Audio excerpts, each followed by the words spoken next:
Legislature party की meeting हुई और जम्मू में लेजिस्लेचर पार्टी की मीटिंग होगी और एनसी ने इस हवाले से व्हिप जारी किया है। बजट सेशन से पहले मीटिंग होनी है। 3 मार्च से बजट सेशन की शुरुआत होगी। तो बड़ी खबर इस वक्त की आपको बता रहे हैं, 2 मार्च को यानी कल नेशनल कॉन्फ्रेंस की लेजिस्लेचर मीटिंग होने जा रही है। लेजिस्लेचर पार्टी की मीटिंग नेशनल कॉन्फ्रेंस की कल होने जा रही है। जम्मू में ये मीटिंग होने जा रही है और एनसी ने इस हवाले से व्हिप भी जारी किया है। बजट सेशन से पहले ये मीटिंग की जाएगी।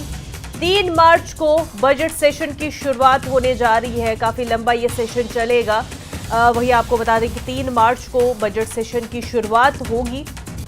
इस हवाले से 2 मार्च यानी कल नेशनल कॉन्फ्रेंस के लेजिस्लेचर पार्टी की मीटिंग होनी है और एनसी ने इस हवाले से व्हिप भी जारी किया है। तमाम मेंबरों को जो है मीटिंग में शामिल होने की हिदायत दी गई है। बजट सेशन से पहले कल यानी 2 मार्च को नेशनल कॉन्फ्रेंस की लेजिस्लेचर पार्टी की मीटिंग होने जा रही है।